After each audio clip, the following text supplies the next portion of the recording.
தர்மபுரியில் நடைபெறும் அரசு விழாவில் முதலமைச்சர் ஸ்டாலின் பேசி வருகிறார். அந்த காட்சிகளை பார்க்கலாம். எழில்மிக்க ஒகேனக்கல்லும் இருக்கக்கூடிய இந்த தருமபுரி மாவட்டத்தில் 362 கோடியே 77 லட்சம் ரூபாய் மதிப்பிலான 1073 முடிவுற்ற பணிகளை திறந்து வச்சு 512 கோடியே 52 லட்சம் ரூபாய் மதிப்பிலான 1044 திட்டப்பணிகளுக்கு அடிக்கல் நாட்டி 70,427 பேருக்கு 830 கோடியே 6 லட்சம் மதிப்பிலான 6 லட்சம் ரூபாய் மதிப்பிலான நலத்திட்ட உதவிகளை வழங்கி உங்களை எல்லாம் சந்திப்பதில் நான் மிகுந்த மகிழ்ச்சி அடைகிறேன். இந்த மாவட்டத்தோட பொறுப்பு அமைச்சர் மாண்புமிகு எம்.ஆர்.கே. பன்னீர்செல்வம் அவர்கள், அவரை அனைவரும் வேங்கையின் மைந்தர் என்று அழைப்பார்கள். வேங்கையின் மைந்தனாக மட்டுமல்ல, வேளாண்மையின் மைந்தனாகவும் தமிழ்நாட்டின் மண்ணும் மக்களும் செழிக்க நாளும் உழைச்சு அரசு துறையில சாதனை மேல் சாதனைகளை படைச்சுக்கிட்டு இருக்கிறார். அவருக்கு துணை நிற்கக்கூடிய மக்கள் பிரதிநிதிகள், மாவட்ட ஆட்சியர் சதீஷ் அவர்களுக்கும் அரசு அதிகாரிகளுக்கும் என்னுடைய பாராட்டுக்களை, வாழ்த்துக்களை உங்கள் அனைவரின் சார்பில் நான் தெரிவித்துக் கொள்ள விரும்புகிறேன். இந்த நிகழ்ச்சிக்கு வருவதற்கு முன்பு இந்தியாவிலே இல்லாத அளவுக்கு முதல் முறையாக ஒரு முக்கியமான திட்டத்தை வேளாண் பெருங்குடி மக்களுக்காக தொடங்கி வச்சுட்டு வந்திருக்கிறேன். விவசாய பெருங்குடி மக்கள் பயிர்க்கடன் பெற தொடர்புடைய தொடக்க வேளாண்மை கூட்டுறவு சங்க மூலமாக கடன் அந்த சங்கங்களுக்கு நேரடியாக போய் விண்ணப்பிச்சா அந்த கடனை பெற ஒரு வாரம் வரை காத்திருக்கக்கூடிய நடைமுறை தான் இப்ப இருக்கு. இந்த நடைமுறையை மாற்றி விவசாயிகளுடைய நலன் கருதி காலதாமதமாவதை தவிர்க்க கூட்டுறவு வங்கிகளுக்கு போகாமலேயே வீட்டில் இருந்தபடியே ஆன்லைன் மூலமாக பயிர்க்கடனுக்கு விண்ணப்பிக்கும் நடைமுறையும், விண்ணப்பிச்ச அன்னைக்கே விவசாயிகளுடைய வங்கி கணக்கில் பயிர்க்கடன் நேரடியாக வழங்கக்கூடிய நடைமுறையும் இன்று தருமபுரியில துவக்கி வச்சுட்டு இங்க வந்திருக்கிறேன். தருமபுரியின் வளர்ச்சி என்றாலே அது திராவிட முன்னேற்ற கழகத்துடைய ஆட்சியில தான். அந்த அளவுக்கு ஏராளமான திட்டங்கள் நம்ம ஆட்சி காலத்தில் நிறைவேற்றப்பட்டிருக்கு. ஒரே ஒரு எடுத்துக்காட்டை நான் சொல்லணும்னா, ஒகேனக்கல் கூட்டு குடிநீர் திட்டம். தருமபுரி கிருஷ்ணகிரி மாவட்ட மக்களோட குடிநீர் பிரச்சனையை தீர்க்க 2008 தலைவர் கலைஞர் அவர்கள் உருவாக்கின இந்த திட்டம் அன்றைக்கு உள்ளாட்சித்துறை அமைச்சராக இருந்த என்னுடைய மேற்பார்வையில் தான் நடந்துச்சு. 3 நகராட்சிகள், 16 பேரூராட்சிகள், 7639 ஊரக குடியிருப்புகள்ல வாழும் மக்களுக்கு குடிநீர் வழங்க இந்த திட்டத்தை 1929 கோடி ரூபாய் மதிப்பீட்டில் ஜப்பான் நாட்டு நிதி உதவியோடு செயல்படுத்தினோம். இந்த திட்டத்தோட இரண்டாம் கட்ட பணிகளை இப்போ நம்ம திராவிட மாடல் ஆட்சியில 7,890 கோடி ரூபாய் செலவில் செஞ்சுக்கிட்டு இருக்கிறோம். தருமபுரி கிருஷ்ணகிரி மாவட்ட மக்களுக்காக திமுக ஆட்சி காலத்தில் செய்யப்பட்ட மேலும் பல திட்டங்கள்ல முக்கியமான சிலவற்றை தலைப்புச் செய்திகளாக சொல்லணும்னா, தருமபுரி தொழிற்பேட்டை, பெரும்பாலையில் அகழாய்வு, ஏரியூர்ல அரசு கலை அறிவியல் கல்லூரி, பருகூர்ல நெடுங்கல் பாசன கால்வாய் புனரமைப்பு திட்டம், வாணியாறு, பாம்பாறு, சூளகிரி சின்னாறு திட்டங்கள் புனரமைப்பு, மாரண்டள்ளி தும்பலள்ளி கால்வாய் மேம்பாட்டு திட்டம், ஈச்சம்பாடி அணை மற்றும் கால்வாய் மேம்பாட்டு திட்டங்கள், சிமெண்ட் தொழிற்சாலை, வள்ளல் அதியமான் கோட்டம், விடுதலை போராட்ட வீரர் சுப்பிரமணிய சிவா அவர்களுக்கு நினைவு மண்டபம்னு ஏராளமான திட்டங்களை செஞ்சிருக்கிறோம். அதோட தொடர்ச்சியாகத்தான் இப்போ நம்ம திராவிட மாடல் ஆட்சியில அதியமான் கோட்டை 98 லட்சம் ரூபாய் மதிப்பீட்டில் புதுப்பிக்கப்பட்டிருக்கு. ஒகேனக்கல் சுற்றுலா மேம்படுத்தப்பட்டிருக்கு. தருமபுரி அரசு மருத்துவக் கல்லூரி மருத்துவமனையில் ஒருங்கிணைந்த பேறுகால அவசர சிகிச்சை மற்றும் சிசு தீவிர சிகிச்சை பராமரிப்பு மையம் அமைக்கப்பட்டிருக்கு. பேருந்து வசதியே இல்லாத 8 கிராம மக்கள் போக்குவரத்து வசதி பெற வத்தல் மலைக்கு முதலாக பேருந்து வசதி செஞ்சு தரப்பட்டிருக்கு. 40 புதிய பேருந்துகள் இயக்கப்பட்டிருக்கு. 1,297 கோடி ரூபாய்க்கு சாலை பணிகள் மேற்கொள்ளப்பட்டிருக்கு. 1,714 கோடி 4 லட்சம் ரூபாயில வளர்ச்சி திட்ட பணிகள் மேற்கொள்ளப்பட்டிருக்கு. பொதுப்பணித்துறை சார்பில் 30 கோடி 8 லட்சம் ரூபாய் மதிப்பிலான பணிகள் நடந்திருக்கு. சுற்றுலாத்துறை சார்பில் 19 கோடி 81 லட்சம் ரூபாய் மதிப்பிலான பணிகள் நடந்திருக்கு. நார்த்தம்பட்டி ஊராட்சியில் மரகத பூஞ்சோலை உருவாக்கப்பட்டிருக்கு. பழங்குடி மக்கள் வாழும் பகுதிகளில் தண்ணீர் தொட்டிகள் கட்டப்பட்டிருக்கு. இந்த மாவட்ட மக்களுடைய நீண்ட நாள் கோரிக்கையான சிப்கா தொழில் பூங்கா திட்டம் இன்று திறக்கப்பட்டிருக்கு. தருமபுரி தொழில் பூங்காவுக்கு ஆரம்பக்கட்ட பணிகளான அணுகு சாலை மற்றும் நுழைவாயில் தகவல் பலகை, தெரு விளக்குகள் மற்ற இதர பணிகள் அமைக்கக்கூடிய பணி 12 கோடி 39 லட்சம் ரூபாய் திட்ட மதிப்பீட்டில் முடிக்கப்பட்டிருக்கு. இதில் அடுத்த கட்டமா 200 ஏக்கர் பரப்பளவில் உட்கட்டமைப்பு பணிகள் 93 கோடி ரூபாய்க்கு ஒப்பந்த புள்ளி கோரப்பட்டு இப்போ நடைபெற்று வருது. இப்போ தருமபுரி சிப்கா தொழில் பூங்காவில் இணையதளம் மூலமா 200 ஏக்கர் நிலத்தில் தொழில் முனைவோர்களுக்காக நிலம் ஒதுக்கீடு செய்யக்கூடிய பணி நடைபெற்று வருது.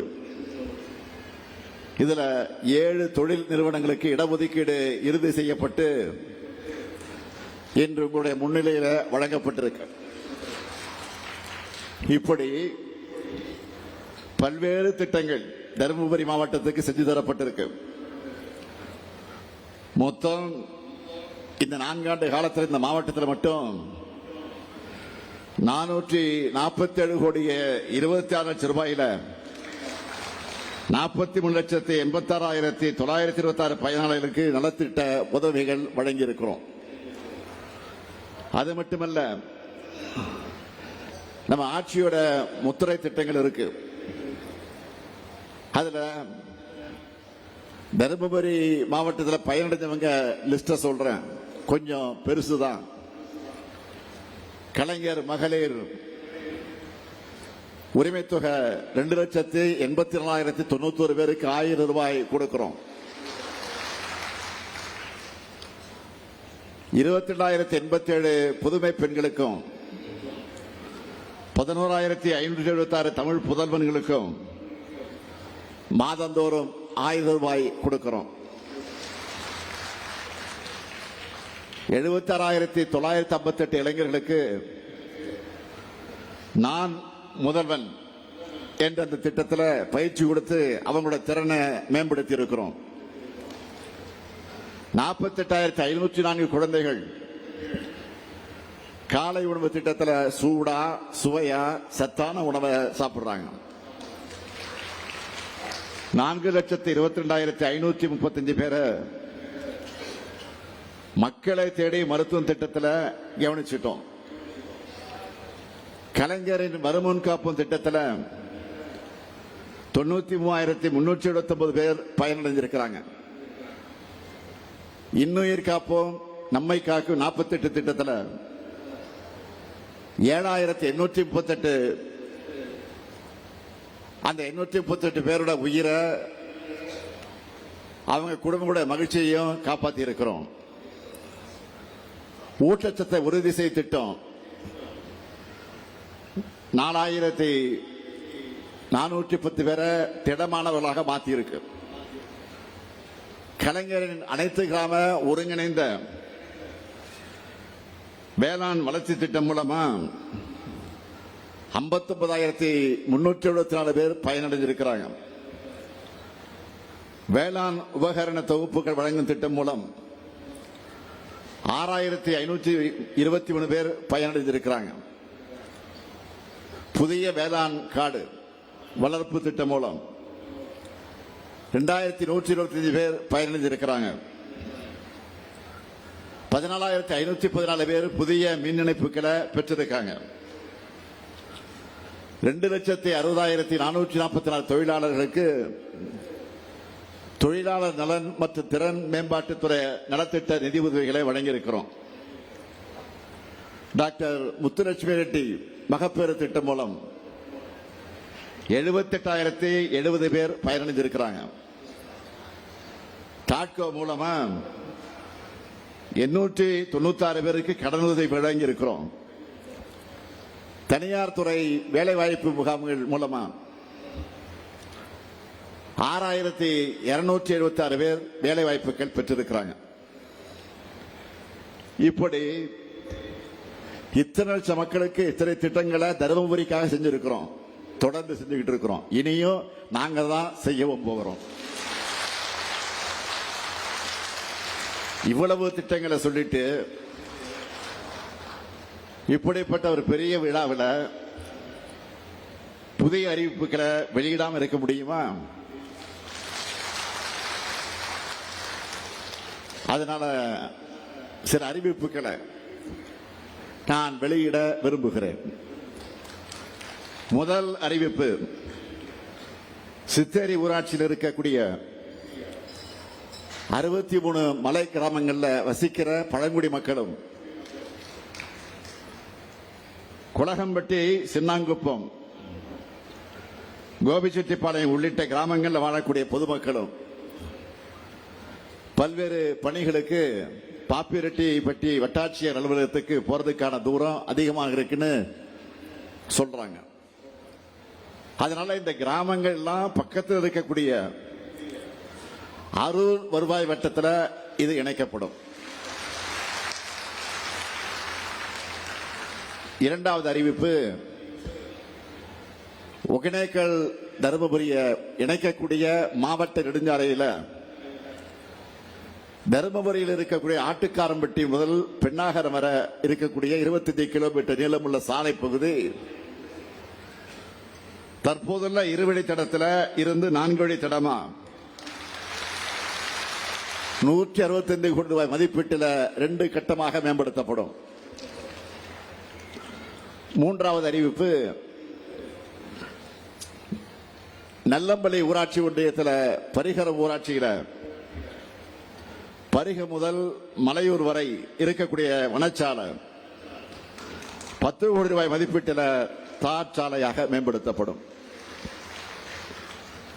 நல்லம்பள்ளியில் இருக்கக்கூடிய அரசு மகளிர் மேல்நிலைப் பள்ளியில் 7.5 கோடி ரூபாய் மதிப்பீட்டில் புதிய வகுப்பறை கட்டடங்கள் கட்டப்படும். 4வது அறிவிப்பு, அதிக அளவில் புளி உற்பத்தி செய்கிற தருமபுரி மாவட்ட விவசாயிகளுக்கு பயனளிக்கக்கூடிய வகையில் 11 கோடியே 30 லட்சம் ரூபாய் மதிப்பீட்டில் ஒருங்கிணைந்த புளி வணிக மையம் அமைக்கப்படும். 5வது அறிவிப்பு, அரூர் நகராட்சியில் வாழக்கூடிய மக்களுடைய நலன் கருதி வள்ளிமந்தரை குடிநீர் வழங்கல் திட்டம் புதிய குழாய்களை புதுப்பித்தும் அதை பதிச்சும் 5 லட்சம் லிட்டர் கொள்ளளவு கொண்ட மேல்நிலை நீர்த்தேக்க தொட்டி அமைச்சும் 15 கோடி ரூபாய் செலவில் அது மேம்படுத்தப்படும். இப்படி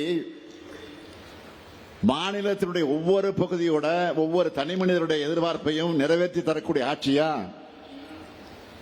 நம்ம திராவிட மாடல் ஆட்சி செயல்பட்டு வருது. சொன்னதை செய்வோம், செய்வதைத்தான் சொல்வோம்னு தலைவர் கலைஞர் காட்டின வழியில உழைச்சுக்கிட்டு இருக்கிறோம். 2021 தேர்தலுக்கு முன்னாடி விடியல் பயண திட்டம் குறித்த வாக்குறுதியை தேர்தல் அறிக்கையில் சொன்னோம். உடனே நமக்கு எதிரானவங்க என்ன சொன்னாங்க? இது நிறைவேற்ற முடியாத வாக்குறுதி, இதனால பேருந்துகளை குறைச்சிடுவாங்க, பேருந்து கட்டணத்தை உயர்த்திடுவாங்க, தங்களுடைய இஷ்டத்துக்கு கதை திரைக்கதை வசனம் இதை தொடங்கினாங்க. ஆனா கடந்த அதிமுக ஆட்சியில தமிழ்நாட்டோட நிதி நிலைமையை பாழ்படுத்தினதையும் மீறி சொன்ன மாதிரி ஆட்சி பொறுப்பேற்ற அன்றைக்கு விடியல் பயணம் திட்டத்துக்கு கையெழுத்து போட்ட கைதான் முத்துவேல் கருணாநிதி ஸ்டாலினுடைய கை. இந்த திட்டத்துக்கு ஆகிற பணத்தை செலவா பார்க்காம பெண்களுக்கு சேமிப்பா மகளிர் முன்னேற்றத்திற்கான முதலீடாகத்தான் நாங்க நினைச்சோம். இதோட பலன் சமூகத்தில் எதிரொலிக்க தொடங்கி இருக்கு. ஒவ்வொரு மாசமும் சுமார் 1000 ரூபாய்னு நம்ம ஆட்சிக்கு வந்த 51 மாசத்துல ஒவ்வொரு மகளிரும் 50,000 ரூபாய் சேமிச்சிருக்கிறாங்க. எவ்வளவு பெரிய புரட்சி இது! யாராலும் மாற்ற முடியாத, மறுக்க முடியாத சாதனை இது. அதனால்தான் இப்ப செய்திகளை பார்த்திருப்பீங்க, இந்த விடியல் பயண திட்டத்தை கர்நாடக மாநிலத்திலே, ஆந்திர மாநிலத்திலே நடைமுறைப்படுத்திட்டு இருக்காங்க இப்போ. அதனாலதான் சொல்றோம், நாட்டோட அத்தனை வளர்ச்சி திட்டங்களுக்கும் தமிழ்நாடு தான் முன்னோடி. திராவிட மாடல் தான் இந்தியாவுக்கான திசை காட்டி. இதை பொறுத்துக்க முடியாமதான் ஆட்சிக்கு எதிராக சில விஷமிகள் அவதூறுகளை அள்ளி வீசிக்கிட்டு இருக்காங்க. எதிர்கட்சிகளை சொல்றத பத்தி நான் கவலைப்படல, அதுதான் அவங்க அரசியல். அவங்களை விடவும் மலிவான அரசியல் செய்யறார் ஒருத்தர், யாரும் தெரியும் உங்களுக்கு. அவர் தான் ஒன்றிய பாஜக அரசு நியமிச்சிருக்கக்கூடிய நம்ம ஆளுநர் ரவி அவர்கள். ஆளுநர் மாளிகையில் இருக்கிறவர் செய்யற வேலை என்ன தெரியுமா? திமுக ஆட்சி மேல அவதூறு பரப்புறார், திமுக மேல அவதூறு பரப்புவார், திராவிடத்தை பழிப்பார், சட்டங்களுக்கு ஒப்புதல் தரமாட்டார், இல்லாத திருக்குறளை அச்சிட்டு கொடுப்பார், தமிழ்தாய் வாழ்த்து அவமதிப்பார், நம்ம தமிழ்நாட்டுக்கு இருக்கக்கூடிய மாணவர்களை இழிவுபடுத்துவார், தமிழ்நாட்டோட கல்வி, சட்டம் ஒழுங்கு, பெண்கள் பாதுகாப்பு பத்தி எல்லாம் உண்மைக்கு புறம்பா இல்லாத பொல்லாத சொல்லி பீதியை கிளப்புவார். இதை மட்டும்தான் அவர் செய்கிறார். இந்தியாவிலே தலை சிறந்த மாநிலமா தமிழ்நாடு இருக்கு. இதை நாங்க மட்டும் சொல்றோமா, நீங்க மட்டும் சொல்றீங்களா? இல்ல, ஒன்றிய பாஜக அரசு வெளியிடுகிற புள்ளி விவரங்கள் சாட்சி அதுக்கு. அது மட்டுமல்ல, இந்தியாவிலேயே பாஜக மாநிலங்களை விட தமிழ்நாடு எல்லா விதத்திலும் மிக சிறந்த மாநிலமாக இருக்கு. இதையெல்லாம் தாங்கிக்க முடியாம எரிச்சல்ல தன்னுடைய கோபத்தை புலம்பலா பொது மேடைகள்ல கொட்டி தீர்க்கிறார். பள்ளி கல்வியில இந்தியாவிலே தமிழ்நாடு 2வது இடத்தை பெற்றிருக்கிறோம். தமிழ்நாடு அமைதியான மாநிலமாக இருக்கிற காரணத்தினால்தான் இந்த 4 ஆண்டு காலத்தில் 10 லட்சம் கோடி ரூபாய் மதிப்பிலான முதலீடுகளை நாம் ஈர்த்திருக்கிறோம்.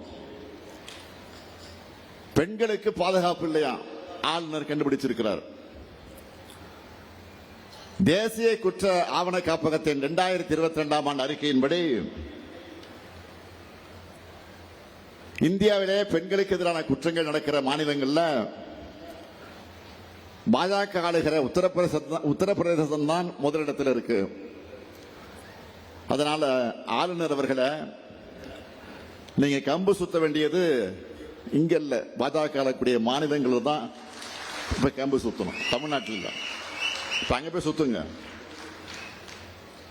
தொடர்ந்து தமிழுக்கு எதிராக, தமிழ்நாட்டுக்கு எதிராக, தமிழுடைய உணவுகளுக்கு எதிராக பேசிட்டு வர ஆளுநரை வச்சு தன்னுடைய இழிவான அரசியலை ஒன்றிய பாஜக அரசு செய்து, என்னை பொறுத்தவரை அவர் தொடர்ந்து தமிழ்நாட்டில் இருக்கணும். அவர் இருக்கிறது தான் நமக்கு நல்லதுன்னு நான் ஆரம்பத்திலிருந்தே நானும் சொல்லிட்டு வரேன்.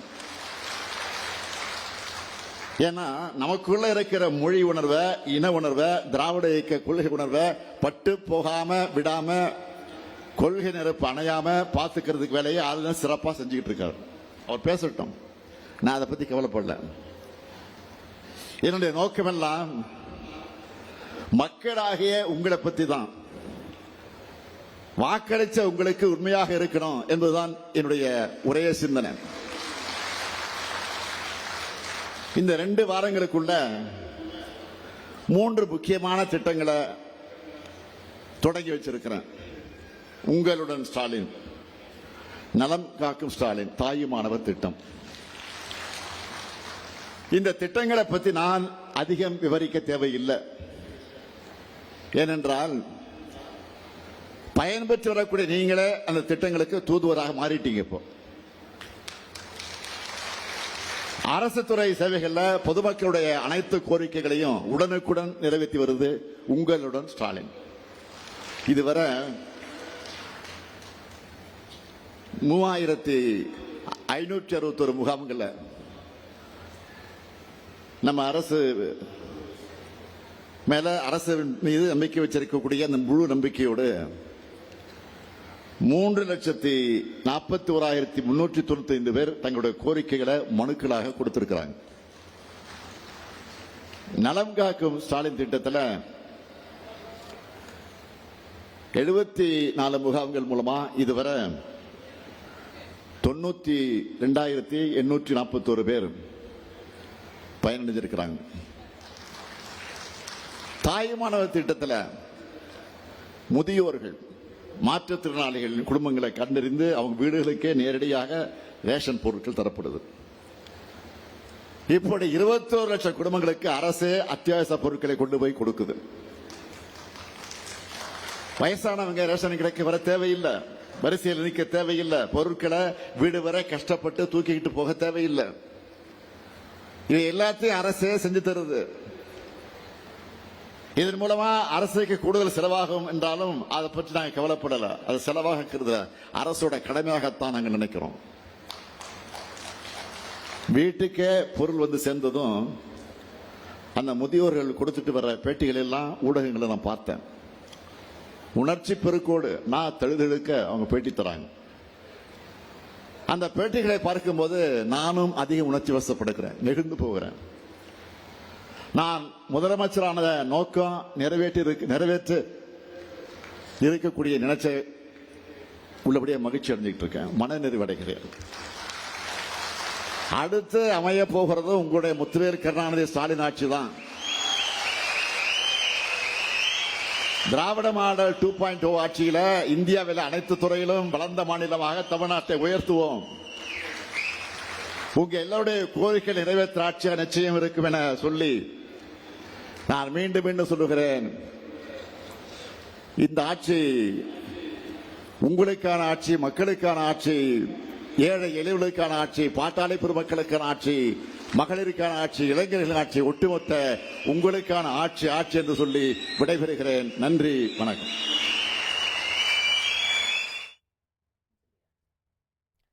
தருமபுரியில் நடைபெறும் அரசு விழாவில் முதலமைச்சர் ஸ்டாலின் பேசிய காட்சிகளை நாம் தற்போது பார்த்தோம்.